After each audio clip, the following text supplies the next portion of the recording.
새로 부임하신 새 목사님이십니다. 이 요셉 목사님, 우리 한호 청년부 섬기기 위하여 오셨고요. 이보영 목사님, 이제 섬기했던 청년회입니다. 그리고 우리 교육 목사님으로 오셨어요. 교육 목사님 사역이 그동안은 우리 교육부에 우리 목사님, 전사님들이 자녀 편들만 들으셨잖아요. 그래서 이제는 학부모님들 편에 서셔서 학부모님들 위하여 교육부를 섬길 우리 요셉 목사님이십니다. 여러분들 많이 기도해 주시고요, 격려해 주시고요, 또 우리 자녀들 문제로 상담할 것이나 의논할 것이 있으시면 우리 요셉 목사님께 해 주시 바랍니다. 나오셔서 하나님 말씀 전해 주시겠습니다.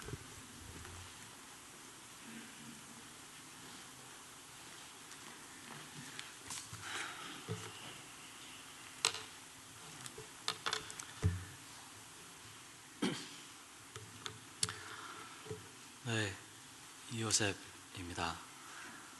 애틀란타에서 따끈따끈하게 도착했습니다. 애틀란타가 여기 미국 땅 끝인데요. 땅 끝까지 가서 복음 전하라는 주님의 말씀대로 서부 끝으로 왔습니다. 여러분들 많이 도와주셔서 지금 잘 세틀다운 하고 있고요. 오늘 이렇게 단에 서서 정말 두렵고 떨리는 마음으로 하나님 말씀 증거하게 될 텐데, 여러분께서 보시는 바와 같이 저는 부족하고 작습니다. 오직 성령의 감동하심만이 세우신 종의 입술을 통하여서 여러분의 영혼을 울리시기를 소원합니다. 짧게 기도하겠습니다. 사랑해 주님 감사합니다. 부족한 종은 오직 십자가의 뒤로 감춰주시고 믿는 자들의 능력되는 그 십자가의 역사로 이 시간 우리 영혼을 요동하여 주시옵소서. 성령 하나님, 종의 입술을 통하여 전해지는 모든 말씀이 기름 부으신 된 거룩한 말이 되게 하시고 인간의 말이 아닌 오직 성령의 감동하심이 이 시간 우리 영혼을, 이 자리를 울리시기를 간절히 기도합니다. 우리 주 예수 그리스도의 이름으로 기도드렸습니다. 아멘. 오늘 본문 말씀에 야곱이 나옵니다. 야곱에게도 위기가 찾아왔습니다. 야곱에게 딸이 하나 있었는데 디나입니다. 이 디나가 가족이 이사 온 그 지역의 추장에게 굉장히 안 좋은 일을 당했습니다. 그리고 그 추장이 디나를 사랑하게 되어서 야곱과 또 야곱의 아들들에게 와서 제안을 한 가지 했습니다. 내가 원하는 대로 다 줄 테니까 디나를 저에게 아내로 주십시오. 청혼을 했습니다. 그때 야곱의 아들들이 그 말을 듣고 굉장히 화가 많이 났습니다. 이미 마음에서는 분노하고 있었습니다. 아니, 감히 우리 동생을 그렇게 해놓고 한다는 말이 이거야. 그러고는 딱 숨기고 청을 한 가지 했습니다. 이렇게 합시다. 당신과 또 당신 성에 있는 모든 남자들이 다 할례를 받으면, 그러면 우리도 당신들과 같이 거하고 당신들도 우리와 같이 거할 것입니다. 디나를 주겠다는 얘기였습니다. 그래서 이 추장이 디나를 정말 사랑한 모양입니다. 그래서 자기와 또 자기 성의 문에 출입하는 모든 남자들에게 다 권유를 해서 할례를 받았습니다. 엄청난 일입니다. 그리고 할례 받은 지 3일 만에 야곱의 두 아들이 성인을 습격해서 성에 있는 모든 남자들을 다 진멸했습니다. 혹시 여러분이 성경 말씀을 읽으시다가 어떻게 그런 일이 있나, 어떻게 두 명이서 성 전체를 다 몰살시켜, 말이 안 된다, 혹시 이렇게 생각하시는 분은 할례를 받아보셨습니까? 할례를 받으면요 못 움직입니다. 그 옛날에 무슨 의료도구가 있었겠습니까? 뭐가 있었겠습니까? 그냥 삼일째가 제일 고통이 심한 때인데 제일 거동할 수가 없고 침대 위에서 움직일 수도 없을 때 습격을 해서 성 전체를 그렇게 멸했습니다. 그러고는 다른 아들들과 합세해서 성 전체를 노략하고 거기 있는 여인들과 재물들을 다 탈취해서 왔는데, 그때 야곱이 그 모습을 보고, 의기양양해서 돌아오는 아들들의 모습을 보고 화를 냈습니다. 불같이 화를 냈습니다. 너희들이 이렇게 했기 때문에 이제 이 성 주변에 있는 거민들이 나와서 나를 칠 것이다. 이제 우리는 망했다. 너희들 그들이 얼마나 많은 줄은 알기나 하느냐. 우리는 고작 얼마 되지도 않는데 그들이 다 와서 공격하면 이제 우리는 끝이다 라고 좌절을 했습니다. 근데 우리 인생에도 이렇게 위기가 찾아옵니다. 우리가 준비가 되었든 준비가 되지 않았든, 우리가 원하든 원하지 않든 항상 위기는 찾아오는 것입니다. 내 직장에서의 문제가 있고요, 경제적인 위기가 있고요, 가정에서의 불화가 있고요, 내가 그렇게 사랑하는 자녀들이 도무지 내 뜻대로 되지 않는 때가 있고요. 오늘 본문 말씀에 하나님께서 저희들에게 우리의 인생엔 뜻하지 않은 위기가 갑작스레 찾아올 수 있다 말씀하십니다. 그리고 그 위기의 때에 어떻게 반응해야 하는지도 함께 말씀해 주고 계십니다. 첫 번째로, 위기의 순간엔 무조건 예배하라. 위기의 순간엔 무조건 예배하라. 1절 말씀 같이 보겠습니다. 하나님이 야곱에게 이르시되 일어나 베델로 올라가서 거기 거주하며 네가 네 형 에서의 낯을 피하여 도망하던 때에 너에게 나타났던 하나님께 거기서 제단을 쌓으라 하신지라. 아멘. 하나님께서 야곱에게 베델로 가서 예배하라 말씀하셨습니다. 그런데 이 말씀을 읽다가 아니 하나님 왜 예배입니까? 라는 생각이 들 수가 있습니다.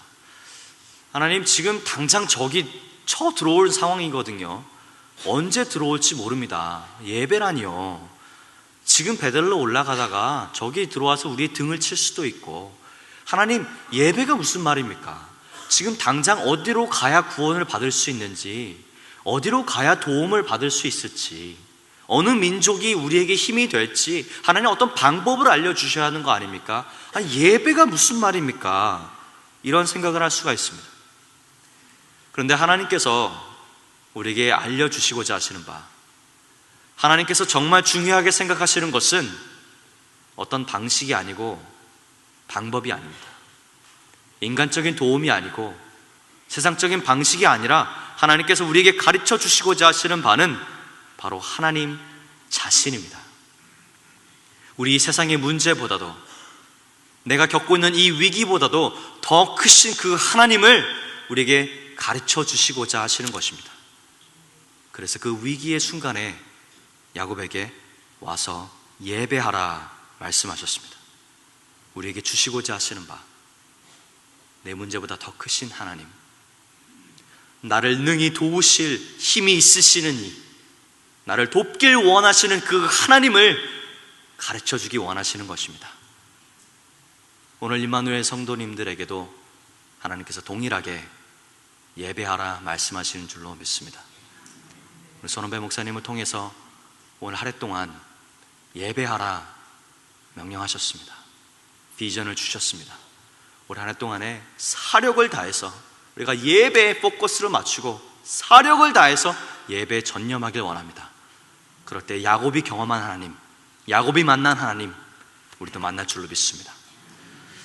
근데 왜 베델일까요? 다 좋은데, 예배도 좋습니다. 그런데 왜 베델일까요? 3절 말씀을 보면 그 답을 찾을 수 있습니다. 한번 보겠습니다. 같이 읽습니다. 우리가 일어나 베델로 올라가자 내 환난 날에 내게 응답하시며 내가 가는 길에서 나와 함께 하신 하나님께 내가 거기서 제단을 쌓으려 하노라 하네. 아멘. 베델은요, 예전에 야곱이 에서의 칼을 피해서 도망할 때 하나님께서 야곱을 만나주신 자리입니다.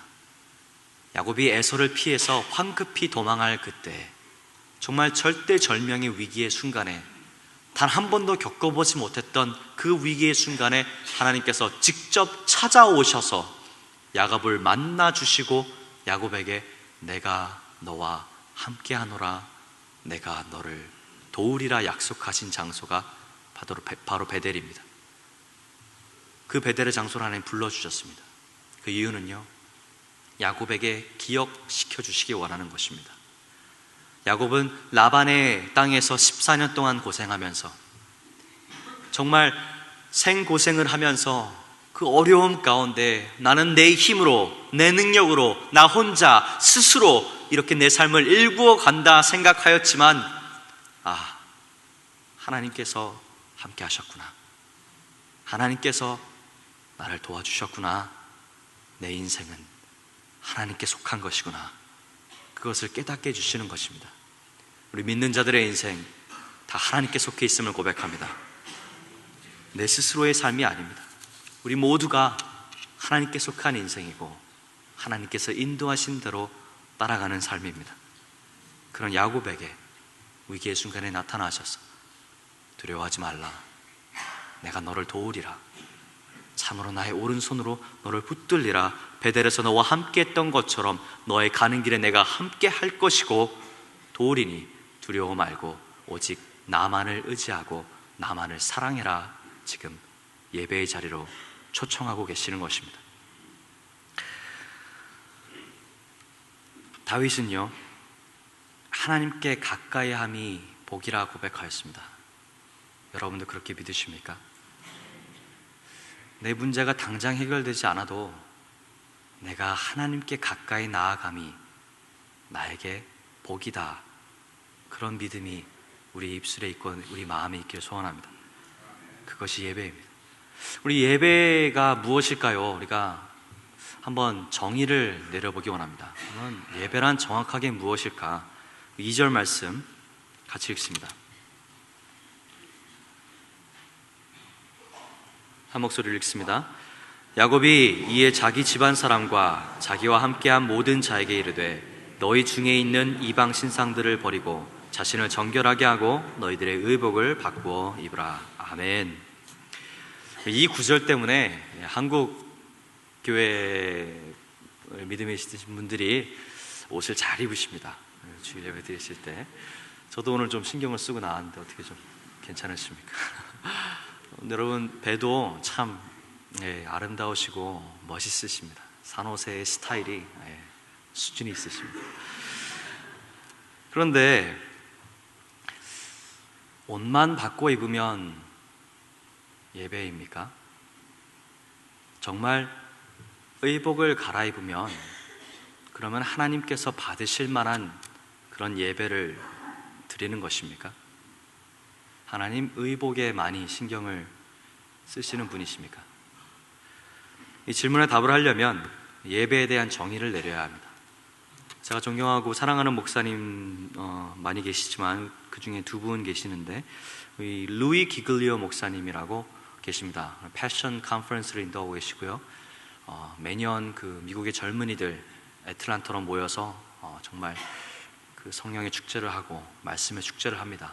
작년에도 6만 명 이상 모여서 애틀란타에서 그렇게 말씀을 나누고 정말 큰 역사가 일어나고 있는데, 루이 기글리오 목사님께서 예배에 대해서 말씀하시기를 Worship is our response, both personal and corporate, to God for who He is and what He has done, expressed in and by the things we say and the way we live. 직역하면 예배란 하나님의 존재와 그가 하신 일에 대한 우리의 개인적이고 또 교회적인 반응이며 이 반응은 우리의 말과 행동으로 드러난다 하셨습니다. 동의하십니까? 감동이 오십니까? 또 우리 1900년도에 사역하신 워런 위어스비 목사님, 제가 책으로 굉장히 많이 도전을 받은 목사님이신데 말씀하시기를 Worship is the believer's response to all they are, mind, emotions, will, body, to what God is and says and does. 직역하면 예배란 하나님이 누구신가와 그가 하시는 말씀과 일에 대한 믿는 자들의 전인격적인 반응이다 아멘. 믿으십니까? 감동이 오십니까?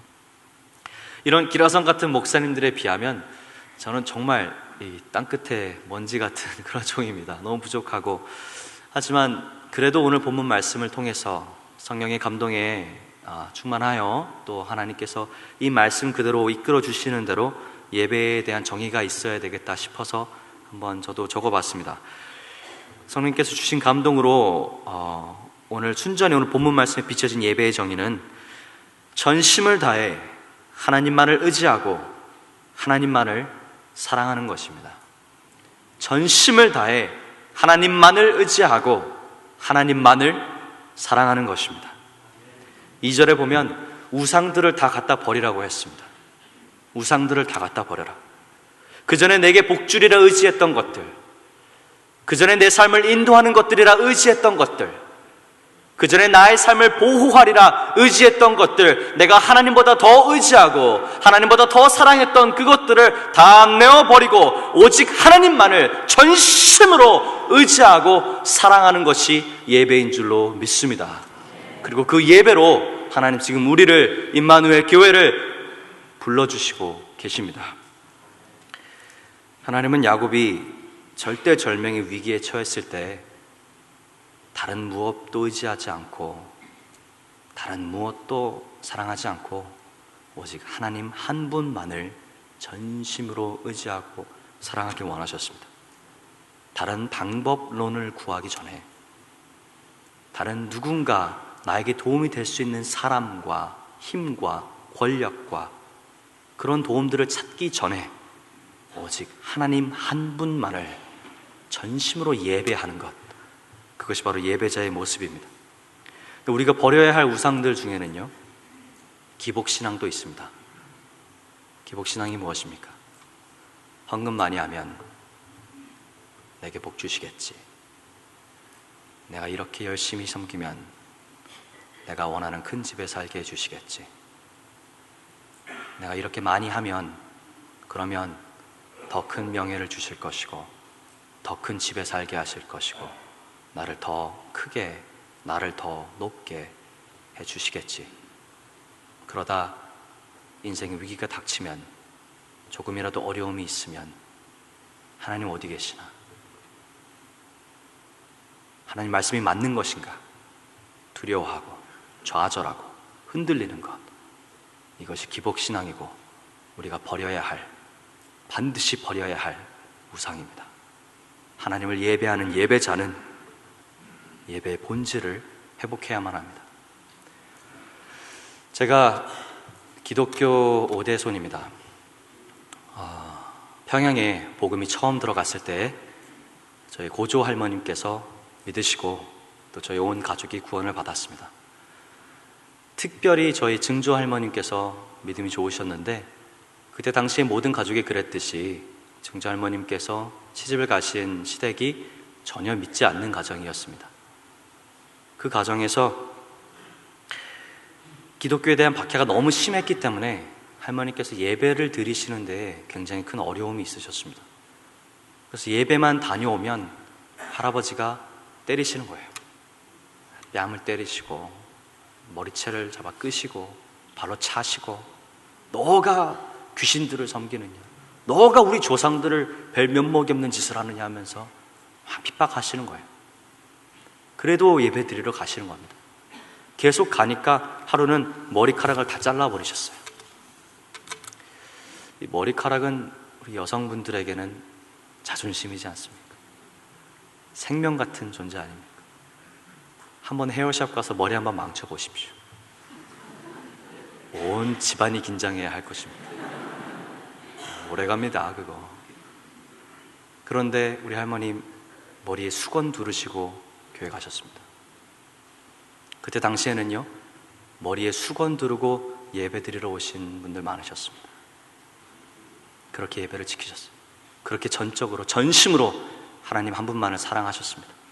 하나님 한 분만 사랑하고 그 사랑으로 내가 충만하여서 내 주변 이들을 사랑할 때 우리가 제대로 된 사랑을 할 수 있는 것입니다. 그렇게 하나님 한 분만 의지하셨어요. 하루는요, 예배를 드리러 가고 싶으니까 핑계거리를 만들어야 하니까 솜 이불을 다 뜯으셨어요. 다 뜯고는 이거 입으로 하러 간다고, 이렇게 됐다고, 입으로 하러 간다고 이불을 머리에 이렇게 지시고 그 안에 성경책을 넣으시고 가신 거예요. 그러니까 입으로 하러 간다 그러면 보내주시니까 그렇게 하셨습니다. 그럼 또 밤새도록 다시 와서 꼬매시고요. 그런 어느 날 걸리셨어요. 그 안에 있는 성경책까지 뺏기셨습니다. 그 옛날에 성경책이 얼마나 귀했습니까? 그런데 그 성경책을 아궁이 던져서 불태워버리신 거예요. 예배드리지 말라고. 그러면 그 성경책을 다시 구하기 위해서 밤새도록 이렇게 배를 짜시는 거예요. 저는 배를 짜는 게 뭔지 모릅니다. 그냥 저희 어머니가 이렇게 하면 배를 짜시는 거라 그래서 이렇게 하시면 아실까 하고 지금 계속 돌리고 있습니다. 밤새도록 배를 짜시고 또 조시고 또 다시 짜시고 그러면 요만큼 나오는 거예요. 그거를 몇 달 동안 해서 성경책 한 권을 구하셨습니다. 지금이야 성경책이 이렇게 좋지 예전에는 기름종이였다고 합니다. 그러면 성경책을 하도 많이 보면 여기가 이렇게 넘길 때마다 닳는 거예요. 그럼 닳아서 글씨가 안 보입니다. 그럼 이렇게 밑으로 또 넘기는 겁니다. 그럼 또 여기가 이렇게 닳지 않습니까? 그럼 또 위로 이렇게 넘기는 거예요. 그렇게 닳아 없앤 성경이 몇 권이 되신다고 하십니다. 그렇게 하나님을 사랑하고 하나님만을 의지하고 하루는 눈이 많이 왔습니다. 산호세에 눈이 좀 옵니까? 안 오죠? 애틀란타에도 뭐 조금씩 오고 그러는데 언제 한번 눈이 많이 왔을 때 이게 눈이구나 참 좋다 그랬던 적도 있었는데 한국에서는 옛날에 눈이 한 번 오면 허리까지 이렇게 쌓였다 그래요. 그럼 교회에서 집까지 거리가 14리 정도 되는데 그거를 밤새도록 눈을 치우시면서 가시는 거예요. 밤새도록 한 걸음 눈 치우시면서 그 겨울에 그 추운 날에 하나님 예배하려, 하나님 좋으니까, 하나님 사랑하니까, 하나님만 사랑하니까 그 하나님 앞에 가서 예배드리는 게 좋아서 그걸 사랑해서, 하나님 사랑해서 나아가는 것입니다. 할머니께서 그렇게 예배하셨을 때 우리 하나님께서 도우셨습니다. 하루는 할아버지가 무슨 생각이 드셨는지 나도 같이 가자 하시더라고요. 같이 가셨어요. 그 다음 주에 또 가셨습니다. 그 다음 주에 또 가셨습니다. 계속 가셨어요. 그리고 어느 날 하나님은 살아계시다. 나도 이제 주 예수를 믿는다. 할렐루야. 할아버지가 믿으시는데 게임이 끝난 겁니다. 아니, 할아버지가 교회를 가신다는데 온 가족이 줄줄이 따라왔습니다. 네, 그리고 결국에 온 식구가 다 믿게 되었습니다. 할렐루야. 우리 하나님 도우시는 분이십니다. 예배자를 돕기 원하시고 예배자를 도우실 능이 있으시고 예배 처소로 나아오고 전심으로 하나님 한 분만을 의지하고 하나님 한 분만을 사랑하는 그 한 사람 도와주시기를 기다리고 계시는 분이신 줄로 믿습니다. 저는 우리 이민교회가 위기라고 생각합니다. 젊은 목사가, 어린 목사가 무슨 위기론을 말하느냐, 그런 예배의 정신이 사라지고 있는 것 같아 그렇습니다.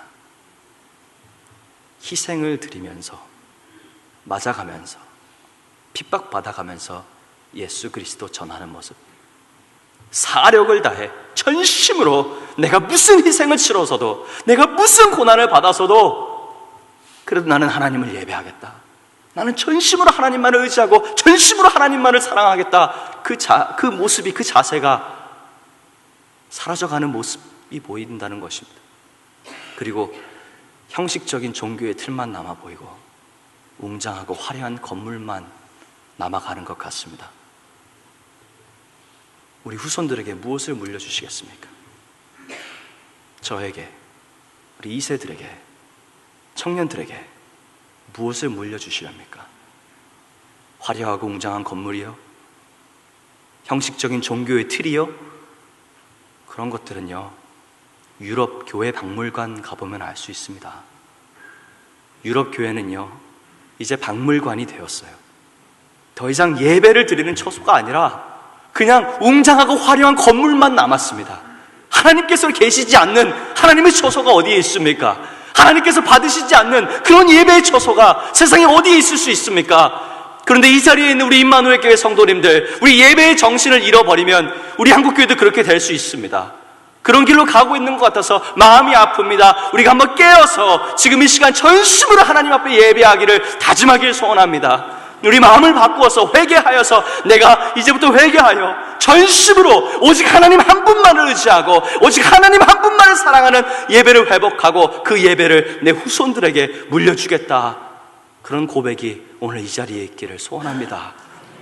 그럴 때 하나님께서 임마누엘 교회도 오실 것입니다. 우리 임마누엘 교회 하나님께서 사용하실 것입니다. 이 이민교회들을 회복시키는 그런 리더로 하나님 쓰시기를 간절히 소원합니다. 5절 말씀 보겠습니다. 한 목소리를 읽습니다. 그들이 떠났으나 하나님이 그 사명 고울들로 크게 두려워하게 하셨으므로 야곱의 아들들을 추격하는 자가 없었더라. 아멘. 하나님의 부르심에 순종하여서 예배를 드리러 떠나는 그 야곱과 야곱의 가족들에게 하나님께서 도우심을 베풀어 주셨습니다. 하나님의 방식으로, 하나님의 능력으로 도와주셨습니다. 하나님은요, 사람의 마음을 물길 바꾸듯이 바꾸시는 분이십니다. 수돗물을 틀어놓고 왼쪽으로 틀고 오른쪽으로 틀고 내가 원하는 방향으로 틀 수 있듯이 하나님께서 원하시면, 하나님께서 작정하시면, 하나님께서 뜻하시면 사람의 마음은 얼마든지 바꾸실 수 있으신 분이 우리 하나님 아버지 되십니다. 우리가 예배하고 한 영혼을 위해 부르짖을 때 하나님께서 역사하실 것이고 우리 삶에도 도우심을 베푸실 것으로 믿습니다. 제가 학부 때 저희 가족에 굉장히 큰 어려움이 있었습니다. 경제적인 어려움이 있었는데 그때 제가 크리스천 유니버시티를 다니면서 학비가 1년에 한 2만 불 정도 됐습니다. 근데 그 학비를 더 이상 댈 수 없는 상황이 되었어요. 그래서 무릎 꿇고 기도했습니다. 하나님, 어떻게 된 것입니까? 하나님께서 가라 말씀하셔서 이 자리에 왔는데 어떻게 이런 일이 있습니까? 하나님의 뜻이 무엇입니까? 기도했습니다. 그런데 아무리 기도를 해도 하나님께서 응답하시질 않으시는 거예요. 조용하셨습니다. 간절하게 하루, 이틀, 3일 계속해서 기도했습니다. 답이 없었어요. 너무 답답해서 제가 잘 아는 목사님께 찾아가 배웠습니다. 여쭈었어요. 목사님, 이런데 어떡할까요? 목사님께서 말씀하셨어요. 너가 이제 드디어 하나님을 제대로 경험할 때가 되었다. 이제 다른 무엇도 의지하지 말고 응답 받을 때까지 기도에 전념해라. 받을 때까지 기도해라. 말씀하셨어요.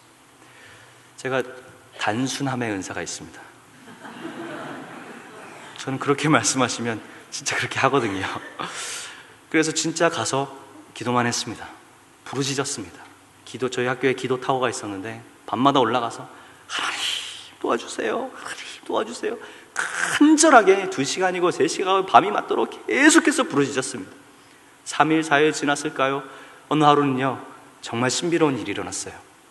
제 마음에서 찬송이 터져 나왔습니다. 할렐루야 찬양하세 내 모든 죄 사함받고 주 예수와 동행하니 그 어디나 하늘나라. 아멘. 그때 조금 더 잘 불렀던 것 같아요. 근데 그 찬양이 너무 좋았습니다. 너무 좋아서 돈 안 주셔도 돼요. 하나님 다 필요 없습니다. 환경 변하시지 않으셔도 돼요. 하나님 다 괜찮습니다. 그냥 이 자리가 좋습니다. 더 찬양하게 해주세요. 한참 하나님 찬양하고 또 찬양 부르면서 이렇게 내려오고 집에 가고 또 다시 올라와서 그 다음날 부르짖고 또 찬양이 터져 나오고 그러면 그 자리가, 그 예배가 너무 좋아서 그냥 하나님만 찬양하고 하나님 사랑합니다 할렐루야 찬양하고, 그러고는 이제 그게 응답인가 보다. 그래서 Financial Aid Office를 찾아갔습니다. 문을 두들겼습니다. 단순하지 않습니까? 돈 주십시오. Give me money. 단순하면, 무식하면 용감하다는 말이 있습니다. 그때 또 단순한 대답이 돌아왔습니다. We don't have any money. 돈이 없습니다. 그래서 근데 저는요 정말 단순하다는 걸 믿습니다. 그리고 그런 은사가 있는 것 같아요. 일주일 동안 갔습니다. 매일 하루도 안 빼놓고 일주일째 되는 날에 그 Financial Aid Chief Director가 저를 불렀습니다. 그래서 방에 들어오라 그래서 앉으라 그랬습니다. 그래서 가서 앉았더니 제가 그날 잊지 못할 충격을 받았습니다. 제 손을 꼭 잡으시면서 같이 기도합시다. 기도를 시작했어요. 하나님, 우리 사랑하는 조셉, 이 요셉 형제 하나님께서 예비하신 그 학교로 보내주시옵소서. 하나님께서 도우셔서 하나님께서 준비하신 그 학교로 보내주시고 축복하여 주시옵소서. 예수님의 이름으로 기도드렸습니다. 아멘. 그러시군요. Go look for another school.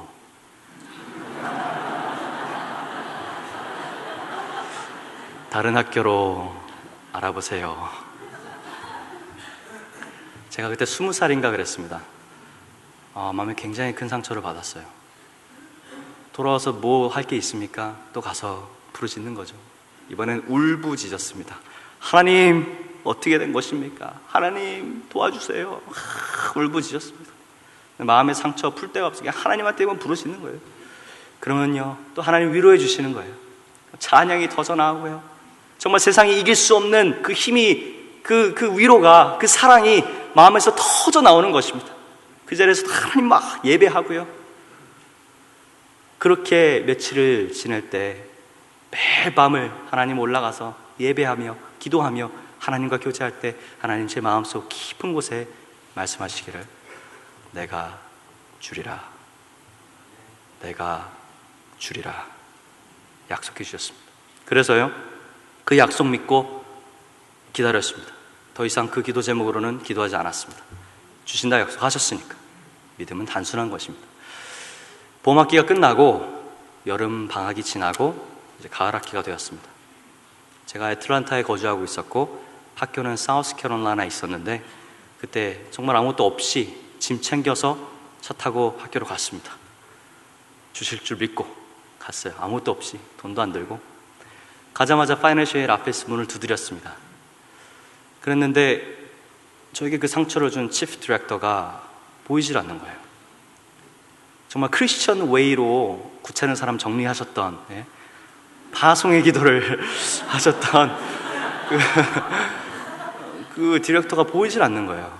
그래서 아니 여기 댄 어디 갔습니까? 치프 디렉터 어디 갔습니까? 그랬더니 다들 모른대요. 도대체 어딜 갔는지 연락도 되질 않고 여름 동안 아무도 연락한 사람이 없고 연락도 오질 않았고 돌아오지도 않고 그렇대요. 그래서 한동안 분주했습니다. 막 우왕좌왕 하시더라고요. 그러고는 결국 돌아오시지 않으셨어요.